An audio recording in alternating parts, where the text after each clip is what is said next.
Hello ladies, welcome back to my channel. My name's Heidi. I am 47 years old. My YouTube channel is all things perimenopause, midlife, and I'm currently doing a mini series around the perimenopause, my experience and the different topics and discussions that I feel are important. And I wanted to talk to you ladies today about the feelings that I've experienced during perimenopause, what it is, whether you think you might be in it or not. Maybe my symptoms and my experiences so far will help one of you realise, that's me, that's where I am, that's what's happening to me. Perimenopause. So what is perimenopause? So I will probably pop on the screen at some point the definitions of perimenopause. So the NHS has, everywhere you look you'll find a definition. I think I've got one from the NHS and the World Health Organization, but it's basically the period of time that you are leading up to this thing called menopause, which is basically defined as one day where you haven't had a period for 12 months. So you get to the day where it's been 12 months and you've not had a period. So basically you are no longer fertile, you have no eggs left. Perimenopause is that period in between where your hormones, specifically estrogen, progesterone, testosterone, are depleting. They're disappearing, they're declining. The body is struggling to find an egg each month. That is my interpretation of it, but I will find some actual sort of medical quotes and things to add for you ladies. And part of my story starts when I was experiencing very irregular. I wouldn't say my periods were irregular, they were still regular, but they changed. So my menstrual cycle changed. My periods was super heavy, super painful, shooting pains here, there and everywhere, but like to the max. Unmanageable. And I went to the doctor, and it was actually a male doctor, which I felt a bit dubious of initially, but I thought, let's go see what he says. And he suggested going on the Mirena coil, and that's where my journey started with perimenopause. I had the Mirena coil put in, it resolved my period issue. No longer had pain, no longer had heavy flow. Then as time goes by, so from around 41 upwards, I started to feel a shift, which a lot of people talk about. There's lots of podcasts and there's lots of doctors on social media that talk about shifts, changes, women reinventing themselves and that kind of thing. And it's, there's a story around midlife that women and men get to a point in their life where they think, I'm getting older now, I feel like I haven't achieved maybe what I wanted to achieve, or I've decided that my life's not gone the way I thought it might, or as a child I planned that it would. And they do all different sorts of things that are probably surprising or out of the norm to perhaps, your family, friends or your work colleagues, that kind of thing, don't they? They call it a midlife crisis. Well, I just started to feel like I hadn't considered myself, not just first, but just considered myself in anything that really I did within my life. So my children are getting older now. My girls, I have two girls, one's 13, one's 13 on Monday, and one's going to be 23 in September. And they didn't need me as much. I didn't have to do, I got to a point where I thought, I don't have to do every single little thing for them. I'm still a taxi driver, but started to feel like my role was shifting at home.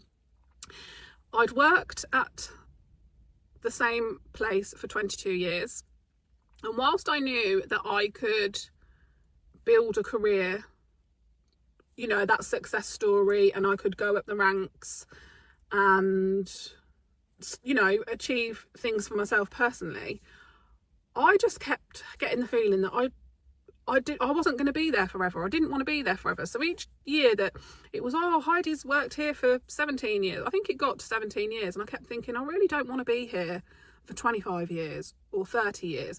And not because I hated my job, because I didn't.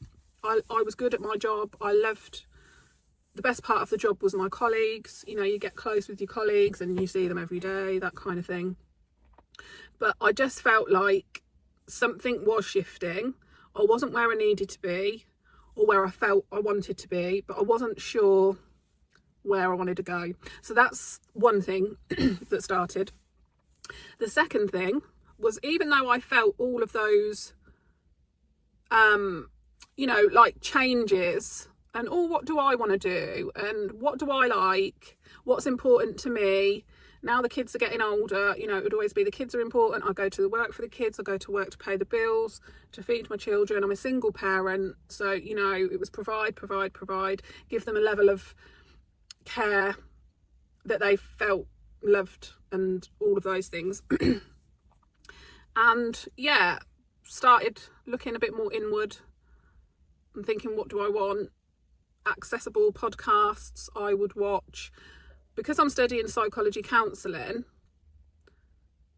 that was chosen because I was so incredibly interested in people and understanding how their behaviours, you know, why they behave a certain way or why they think a certain way.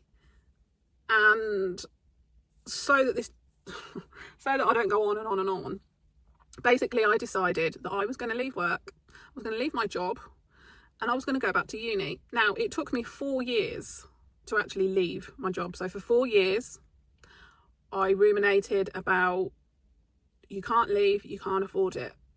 Although I was just paycheck to paycheck anyway. So I was like, you can't leave, you can't afford it. You can't leave, it's not fair on your kids. How are you going to fit it in? If you're at school full time, you've got one in secondary school, one going to uni as well. How are you going to work that? That's probably not going to work. So for 4 years, I did this. And for 4 years within my workplace, I thought, come on, let's do all the things to build some more skills, do something different, step out of because I was always worked within the same arena, within the bank. And I thought, try something different. So I did all those things and knew that this wasn't the place and I needed to change. So I chose psychology counselling. Then the podcast, I don't know if it was a podcast or a show, but Davina McCall started talking about perimenopause and how she found out that she was in it and what it means and what she did to help herself. And that was a light bulb moment for me, because she talked about how she felt mentally, physically, emotionally. And I was like, oh my God, this is me. The symptoms, the thoughts, the experiences that she described was how I was feeling. So how I was feeling, I had intense driving anxiety. I didn't want to drive anywhere. I didn't want to get in the car. Now, when you've got kids that go to school and you do the school run and they have after school activities, you're always in the car. I didn't want to be in the car at night time specifically. I felt like I couldn't see. So I went and had my eyes tested. My eyes were perfectly fine. So that was the first thing, driving anxiety. Social anxiety. I did not want to go out anywhere. I liked the idea of it, and then I would think, absolutely not, I'm quite happy sitting here on the sofa. And then I kept thinking, am I a couch potato? Like, because I was also gaining weight, I'm turning into a couch potato. I need to get into some sort of exercise. This isn't normal. I feel a bit demotivated. But I just felt comfortable. The idea of going out and actually speaking to people was like far from what I was interested in. So that was another thing. I was waking up during the night with slight heart palpitations.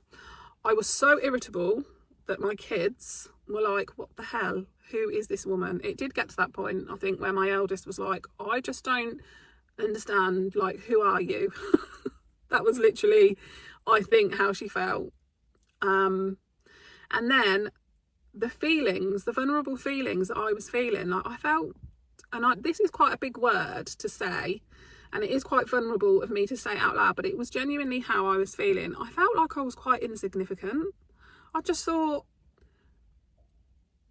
you know, like how you hear some mums say, oh, I feel like people don't appreciate me. I do all these things for everyone and I'm not sure they'd even be bothered if I wasn't here.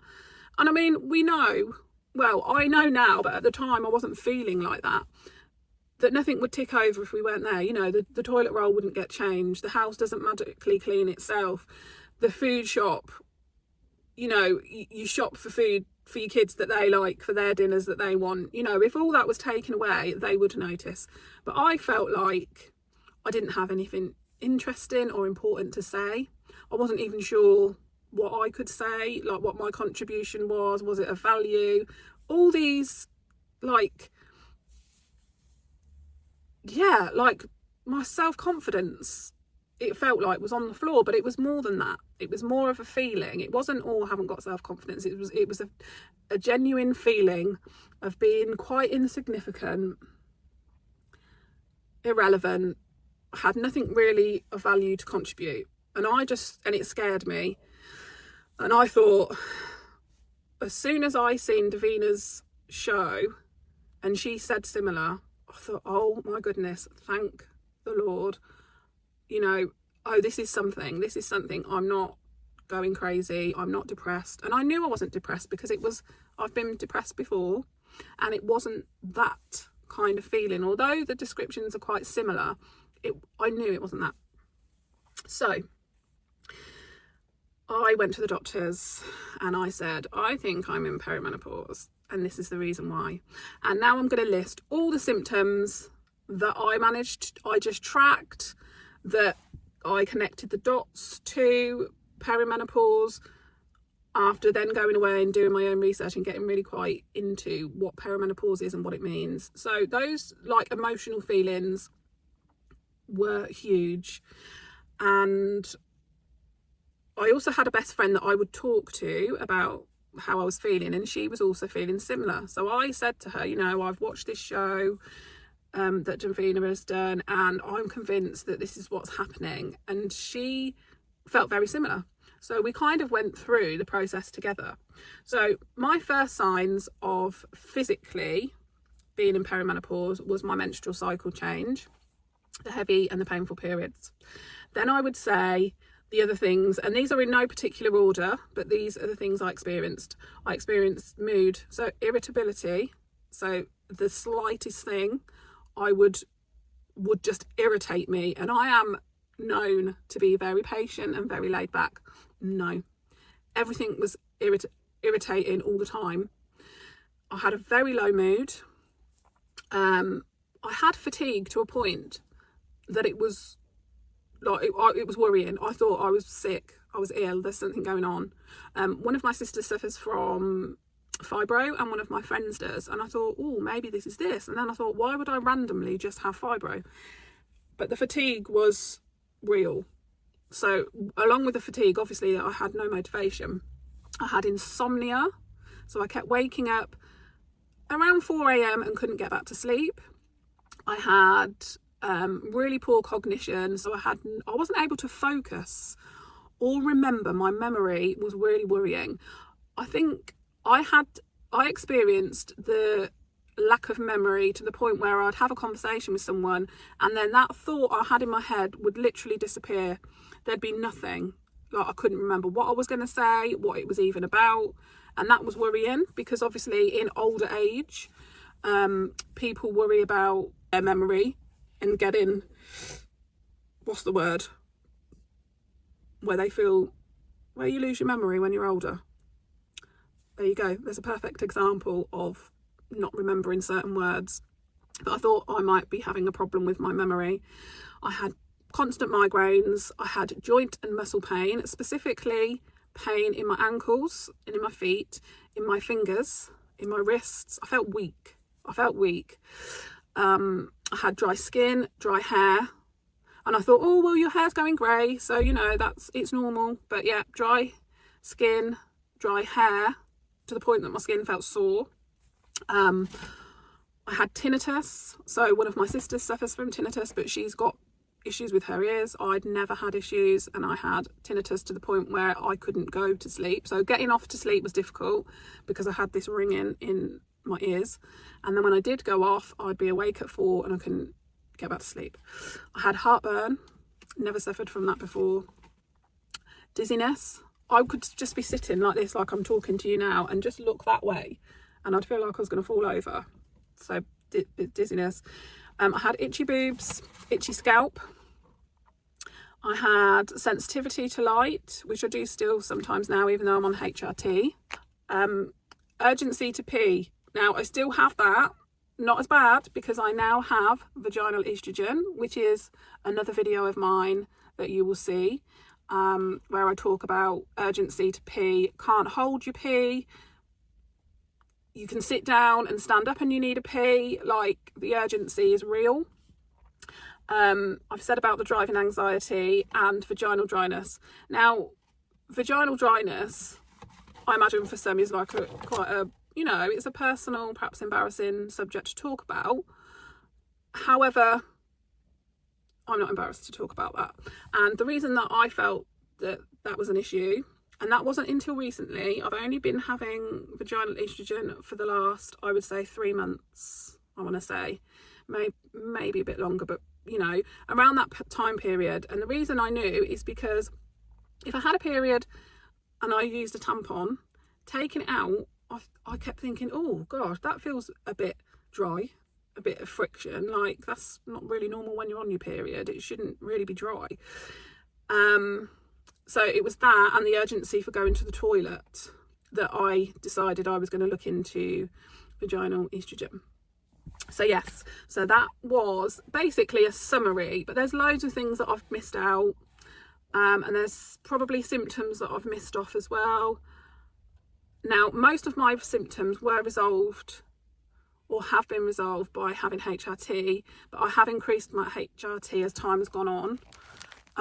But some things do still remain. So I still get quite anxious and I still have intrusive thoughts. But sometimes are worse than others, and it is something that I will discuss with my doctor again, because it is a journey, as in, you know, getting your levels of estrogen right, getting your levels of progesterone right when you're on hormone replacement therapy is something that you tweak. It's like an ongoing thing, so you don't slap on a patch and there's a miracle and you suddenly feel better.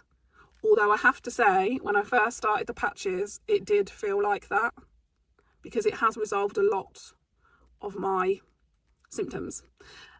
I have to say, I have also helped myself, as in, holistically, I exercise more, I drink more water. Well, I try to. I can be quite bad at that, but drinking more water, exercising more, only having 2 coffees a day, going to bed regularly at the same time, that sort of thing, not laying in at the weekend, just getting up, doing things for me. I have incorporated a lot of holistic stuff because I am important. We are important. The world would not go round without women, and we need to know that. So I hope that this little sort of my story, how I knew that it was perimenopause in the end and what I did, which was get to the doctor and look into HRT. The first thing I did for myself was recognise that I was in perimenopause, understand my body, understand how I'm feeling, basically taking a very good look at myself and considering myself in the bigger picture of this life that we're in and doing something about it, which for me was going on to HRT. And I have to say, I will never look back, only forward at all the things that I can keep doing to function and achieving as a woman in today's society. So I hope that's helped someone. Please take a look at my other videos that I've done in this mini series, and I hope it helps someone. And take care of you as well, and I will see you again soon. Thanks for listening.